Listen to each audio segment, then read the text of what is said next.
Hi, this is Milani Douglas at the National Museum of Women in the Arts. I'm the Director of Public Programs here, also founder of the Family Arts Museum that's in partnership with Reclamation. We are doing this amazing project where we're having artists present from their kitchens and looking at the art that informs all art.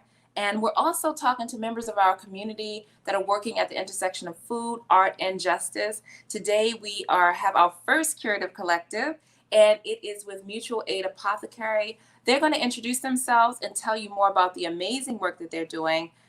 So ladies, you can come on, you can take your mutes off. All noises are welcome, so don't feel like anything that's going in the background is going to be disruptive. Come right on in. How are you all today? Good, how are you? Really, really good. I would love to hear you all talk about how Mutual Aid Apothecary. First, what is Mutual Aid Apothecary? And then the story of how it came together. So hi everyone, I'm Violet, and I'm one of the co-founders of the DC Herbal Mutual Aid Apothecary. I'm Malka. I'm the other co-founder. It's lovely to be here with you guys. And so the Mutual Aid Apothecary came out of kind of a call for herbalists around March to do work around helping people through COVID. And so there was a group of herbalists who were meeting and trying to figure out, things that we could do in the community to help people through this time. And that didn't really pan out. But Malka and I were both very interested in ways that we could kind of build on that first momentum. And so we started to talk about creating a line of herbal products that we could distribute to the community. And so it just started, I think, making a list of herbal products and then figuring out what herbs, we needed to get to put in them. And during that process of when we were first meeting with herbalists, I had reached out to a bunch of other farmers and gardeners in the city to see if they'd be willing to offer herbs or donate herbs to the project. And so we already had a list of people who were interested in being able to supply herbs for us. And so, yeah, it really started out of all of us individually harvesting herbs and drying them and then bringing them together and trading fresh herbs and somebody drying them. And I manage a farm in DC called the Farm at Kelly Miller. And so we use that as kind of a staging ground to make all of the medicine. And we have a bunch of volunteers who are working with us this year. So a lot of those volunteers helped us to make those products. Malka, I don't know if you want to chime in. Yeah, sure. It really, when you talk about art starting in a kitchen, it really started in our kitchens, and it started, this is a dream that Violet and I have had kind of separately for years, to create medicine both in community and for our community, to make plant medicine more accessible to folks, and to support everyone's individual process and learning more about how to care for themselves, especially at a time when everything feels so out of our control. And when the systems in place to take care of us are failing us. And I think we came together, and it just, I know for myself personally, there are dreams that I have that that when I ask other people to help me build, I feel nervous. I feel like I'm asking for a favor. And this being a part of this project has transformed that for me, because everyone we reached out to was like, this is my dream too. And everyone that we've reached out to, we've worked with over 10 different growers in the area. We have harvested from our own gardens. I got to meet a neighbor of mine because I saw one of the plants that we needed growing as a weed in his garden. And he was like, I don't even know what this is. And we started harvesting it together. And it's really just, it came from a place of wanting to provide something that we didn't see provided. And it's been overwhelming, the response that we've gotten. I think it's made both of us feel like, wow, this is so wanted. And yeah, it's been really amazing.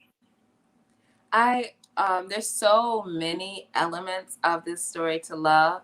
But I love what you said about this dream that we had, kind of having the dream at the same time and realizing that people are collectively dreaming, and like, how did you two meet? Because I feel like there's these parallel universes and then they come together. How did you guys meet? We started working together. We started collaborating in different projects when I was at a previous position. Um, and I was working with high school students doing urban agriculture and food justice. And there were a lot of different ways that we could align with Violet's work. We would come out to the farm at Kelly Miller, which was a bigger space than any space we were working in, and got to got to connect through the actual jobs that we had, and then I think found out that we had these similar passions. Yeah, I'm gonna take it back actually to when I was at the art, because I think I remember you from art. Yeah, so yeah, I think it started out with like both of us doing urban ag work with youth. We both had SYPs.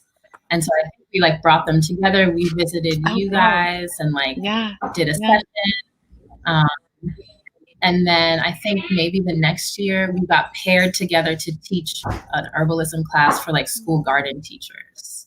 And then I think that's when we like both kind of maybe realized that we had this like passion that was similar and maybe like a teaching style that was similar too, I think. Hold on, John.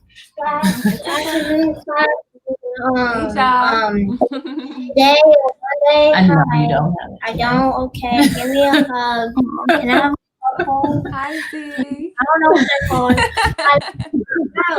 All right. Okay. Hi. It's all good. So I think, so we got paired on a class together. And then I think after that, maybe I reached out to Malka because I got to do an herbalism series at the farm at Kelly Miller. And so I reached out to her to see if she would be a teacher for that series. And we did this like wonderful medicine making session at the farm that was really awesome. And then like we were like, we have to figure out how we can work with each other. But we just like didn't know how to make it happen. And so this was like what finally of like years of us like working with each other in different ways. This is the project that we were both able to work on together. And yeah, it's just kind of like really formed very organically, since we've started. Yeah, it's been, I have to say, you brought it way back, and it has been like a complete dream working together. I think like our styles are very complementary, and I'm just consistently inspired by how adaptable and flexible and open to what is happening in the moment that Violet is. It's really inspiring for me. And I as a person who works in museums and also as an artist, to me, that is the same artistic ingenuity that happens in someone's studio, right? Where you have to be able to pivot, you have to be able to find new discoveries. Maybe a material mixes with another one in a different way. Maybe something's happening in your life that informs how you respond to it. And so with my daughter, I teach her that art is really about problem solving, and her art teacher is really based in that as well. So how do we creatively apply the techniques and strategies and the play to our life? So and even in the middle of a pandemic. So how is it that we know all of the things that this pandemic and the great pause has brought us, and sometimes we see the stresses of it, but there's also seems like it's kind of creating some space did it create space for this to happen? Would it happen this way if we weren't where we are right now? Like, how has that impacted you all? I don't think we would have been able to do this at any other time. What are some of the reasons that you would say? Like, what did this situation create as an opportunity and a challenge that made this possible? I think the idea of like mutual aid becoming more a part of our society, or at least in DC, There are all these mutual aid, like Ward 1, Ward 2, all the wards have all these mutual aid networks popping up. And so I feel like that created a space for us to be able to build this project and have so many people contribute to it and just be like really generous in their contributions, in a way that allowed us to like make all of these products and distribute all of these things to people. And I don't think there would have been that like level of support at another time. And then I think also just the interest of like the pandemic has really shown people that like our health is so important, and that, you know, our medical system is not keeping us healthy. And so I see so many more people, you know, looking to these like alternative ways of being, and taking more of a charge over their health. And herbal medicine plays a really big part in that. And so there's just this interest in herbal medicine this year that I haven't seen, you know, prior to this year. Yeah, I would absolutely agree with that. I think that the landscape was set for us with this, and the fire of needing of the need, and of it being right in our faces, and of having like really feeling inspired to do this work. And I know for me personally, and I've shared this with Violet as well, like this project, you know, when you talk about art making as problem solving, as people coming together, the art that takes place here, if we can call it art, if we can expand our minds to call it art making, bringing communities together into collective acts of healing, even just the creating of this medicine as being healing. And for me personally, I know that this project, being a part of it, has brought me so much life this year. When my mother passed away this spring, and having a lot of just dealing with a lot of grief and a lot of loss, and feeling like a purposelessness in this time, and being able to contribute in a way that was safe for me and for my family, and being able to like put some of that energy and some of that loss, some of that's what the space that was created in that filling some of that with these plants, and that has been, this for me personally, this project has been the thing that has kept me the most alive this season. What a beautiful way to honor her life and to honor your grief, and to propel it into a time period that a lot of people are experiencing grief and needing the tools that you needed. So it's interesting that the medicine that you needed, it seems like a lot of people need as well. And so what are some of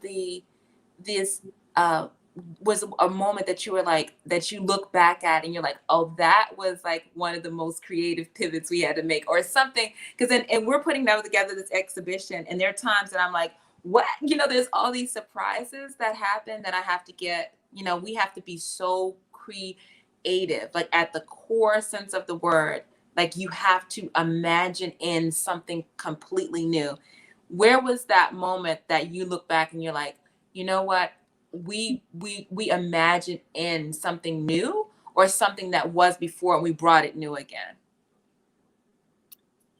I can say just quickly, I think for me, that moment was when we asked for help.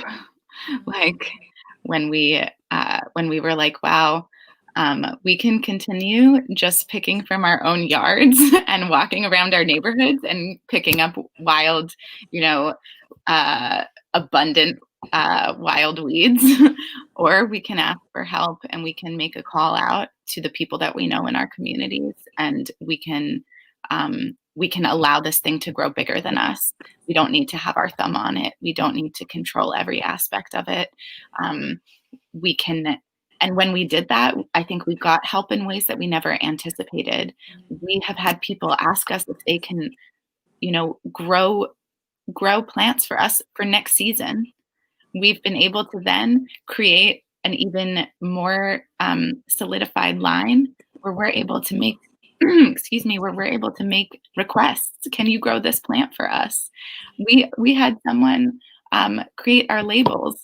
We never thought that we would have someone create labels for us. We thought we'd be on the computer trying to create these labels ourselves, and someone offered and was excited to do it. So that, for me, that was a moment of extreme, like, wow, we never could have dreamed that it would be this collective. Yeah.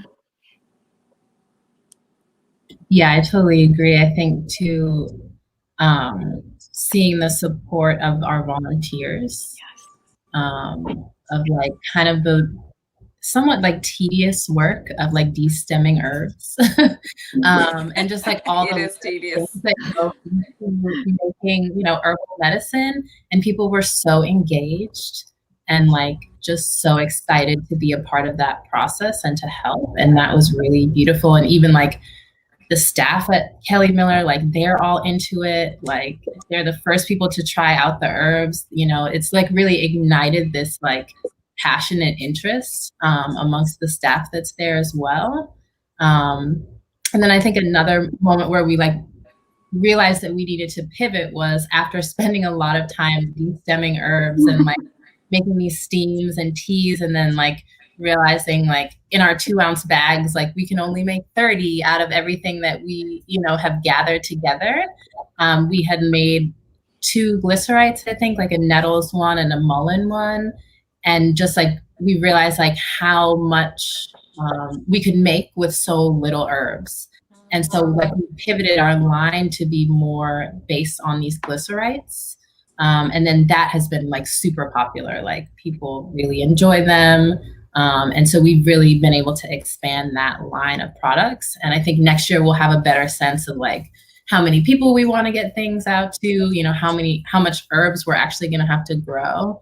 But it's definitely been this like learning experience for us along the way, as we create these products and realize like how much labor goes into making them happen. Well, I know I enjoy the glycerites. I am a personal testimony to how good they are. And so you all have something to share with us in reference to going through the process. Now, take us through it as if we know absolutely nothing. Like some people may not know what a glycerite is versus they may not know there's a difference between. So, what is a tincture? Well, first, what do you have to show us and walk us through it? Okay. So what I do have to show you is our Bring the Peace tea. And so this is one of the first products that we made. As Malka mentioned, somebody made our labels for us. So they did this whole design, and we have all the info with the herbs on the back and directions for use. And so our product line in the beginning focused on lung health and your nervous system. We recognize that a lot of people were very, very stressed out, and that there are so many wonderful herbs that can be used for your nervous system, to calm your nervous system. And so Malka actually designed this tea blend for us. And so we were just going to walk you through, it's kind of the creation of this. Malka, if you want to chime in. Yeah, sure. Absolutely. How you came up with this blend. And then I can show folks the individual herbs and we can talk about them. Awesome. Yeah, I also just want to bring attention to that this blend, it has 5 different ingredients, different plants in it, and they're all from different herbalists. So this was something that we created with what we had, and also is just a really great example of how collaborative this process is for us. Mm-hmm. So we started with a base of milky oats, and milky oats is something that is incredibly calming to the nervous system. And as you can hear with the name Bring the Peace tea, that's what we're trying to do. We create names that feel like they embody the product itself, so that if you, for example, don't know anything about the plants that we use in the product, the name gives you a sense of what its intention is. So we started with a base of milky oats, added lemon balm, which I like to think of when I think of lemon balm. I just think of like rays of sunshine. I think of something that pulls you out of sadness or darkness, and that helps like sustain me through the winter. Then peppermint for a bit of flavor and a little bit of like kick, a little bit of a wake up. Tulsi or holy basil, which is an adaptogen. It is something that adapts to your body's needs. This plant is magical, and we use it in a lot of our products in our glycerites as well, because of its quality, because it's able to give you, if you're feeling like down or heavy, it can help wake you up and brighten you. If you're feeling chaotic and scattered, it can help to ground you. I love that plants hit us in this physical sense as well as in this emotional sense. Their power is not just in the physical; it shifts our systems in this emotional way as well, if we're open to it, if we allow it. And then finally, we added some skullcap, which is also for the nervous system. And then I believe we also added a little bit of lavender. So all of these plants are really focused on the nervous system, are really focused on giving you some calm, some grounding. This was something that we realized, like, people do need support with their physical health this season, but oh my gosh, we all need support with our emotional health as well. Yeah, definitely. So I have all of the herbs that Malka talked about. I have them just as examples so you can see. So this is the milky oats. This is the lemon balm, peppermint, tulsi, skullcap, and lavender. And I opened all of these jars, and like just the aroma of all of these herbs is just so nice and already calming. And so, if you wanted to make something like this at home, I just took a tablespoon out of each of these jars, and then you can see they're here in this bowl right here. And then I like to just use, where is it? One of these mason jars with this filter in it. One of my kids broke my teapot, and so this is my makeshift teapot.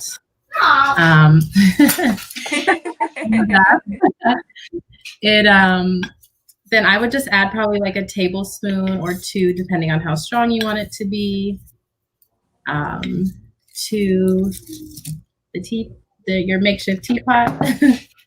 And then you just pour water over it. Like you do.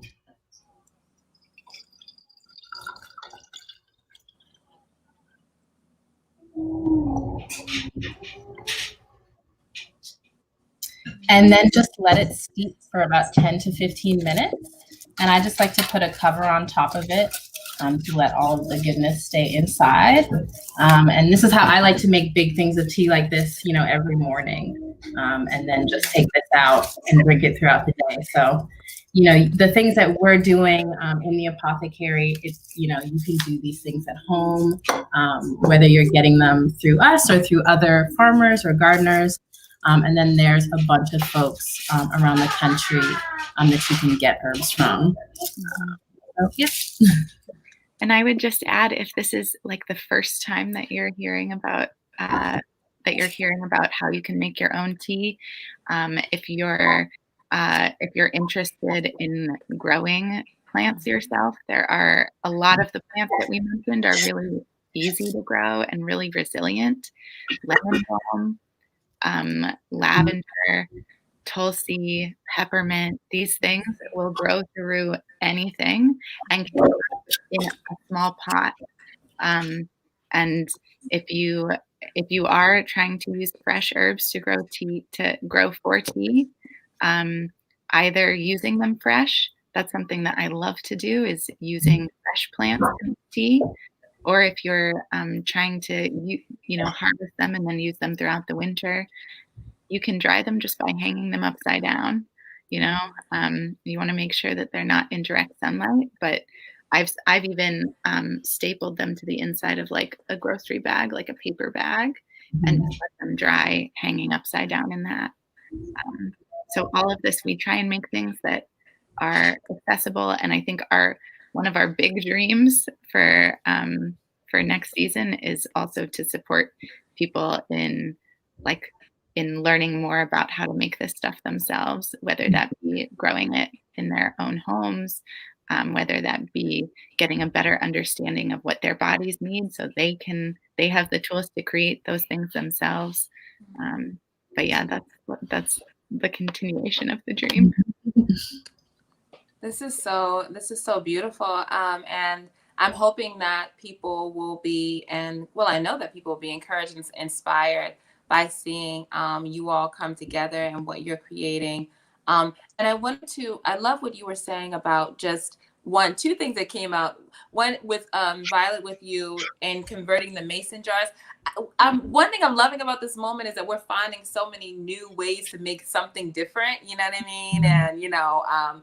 And for me, mason jars have become everything. They're like they are just they exactly. I have my 32 ounce. Let me know if I'm getting enough water. I have one for tea. But sometimes, we'll have in our mind who something is for or where something belongs, and we don't always connect it to us. So sometimes it's just a matter of just getting it, even if you just get like a pack of 4 and see all the new ways that you may use it. And then also try to grow something. I love that list. Lemon balm. You were saying peppermint. We know it will grow. But wait, so give that list one more time. You said lemon balm, peppermint. Lemon balm, peppermint, tulsi, holy basil, very easy to grow. And I mentioned lavender as well. And I would say peppermint will come back year after year after year. Tulsi is technically an annual, meaning you have to plant it every year, but in reality, it will drop its seeds everywhere, and you plant it one year, you'll find it growing up the next year everywhere. And lemon balm as well. You just cut it back in the fall, and it'll come back next season. Well, I do hope that you all will submit these recipes that you all have provided on the website for Reclamation. We have a link that people can submit recipes to. And the way the exhibition is working, we are between now and January 1st, I believe, is that we're going to be collecting between now and December 31st, midnight that night. We're going to be collecting these recipes. And then on January 18th, we're going to have the final exhibition where the community's recipes will be a part of this. So you can share a recipe, a remedy, you can share a food memory. And we also have when you give us ingredients, we're putting together a pantry that's going to give you like a tidbit about some of the food history, with the understanding that we're still learning, because we know that this lens of how we understand where food has come from is through a very narrow lens. So we're still learning some of that. But we're hoping that people will submit their recipes and share in all of this goodness. So also for Mutual Aid Apothecary, if someone has, I don't know, some land, if they have some resources, if they say, I'm growing an abundance of, and I would love to give you blank, or, how can they find you? What's the best way to be in touch with you? One way is our Instagram account. It's at DC Mutual Aid Apothecary on Instagram. That is one way you can follow us to keep up with what we have going on, and DM us if you have questions or suggestions or resources. And Violet, is there any other way that you think they should get in touch? I guess maybe email. Yeah. My email is violet@dreamingoutloud.org. So yeah, plenty of people have reached out to us via email saying, we have this long list of things or this or that, and we want to help in this way. So that's definitely another way that folks can reach out, and we can coordinate with them. Well, if there is a way that we can be of support, one way maybe we could be of support is that if you want to, maybe we could talk about some little 2-minute snippets for next season that you guys could share some of your medicine making. We'll find a way. We will find a way to support you all's vision of wanting to share more of this education. But I thank you so much, and I hope that people will tune into Mutual Aid Apothecary, tune into the Reclamation website. And then also, we Women Art and Social Change, we're doing a couple of things that you might be interested in. This Friday, we have the tea. We have women musicians because we want to support our women musicians. And so we have women presenting music from their kitchens over a cup of tea. Next month, Violet, Vivi, and the Rebels, you're going to be featured as music for us. So it's usually every first Friday. And so tune into the tea. And we just had our Fresh Talk. And so just take a look and see what Women Art and Social Change at the National Museum of Women Arts and, are doing. And we hope to see you there. But ladies, thank you, thank you, thank you. If you have any closing thoughts or anything, please let us know. But if you have any closing thoughts or anything? Yeah, I just want to let people know that, we'll be back doing medicine making sessions probably in April. So, they can just follow us on social media if they're interested in that. And then we hope to maybe provide some online workshops over the winter time. And then we'll also be doing some product making over the winter time. We are giving stuff out to folks doing organizing work and for jail support. And so, if you want to plug in or if you have anything that you'd like to donate to that, we're working with organizers so that we can get medicine out to people. Yeah, thank you so much for this opportunity. And it's a really exciting time to be building community and to be finding creative ways to come together. And I encourage anyone who's watching to reach out to us and to the ways to plug in might be a little bit slower this winter just because we can't gather inside, but we will be back with many ways to get involved in the spring. So if you are looking for a creative way to be in community, this is definitely one of them. Ladies, thank you so much. And I hope that we're able to talk again and find another way to continue collaborating. Thank you for being a part of the Curative Collective. And we'll talk again. Have a wonderful day. You too. Thank you so much. Bye. Bye.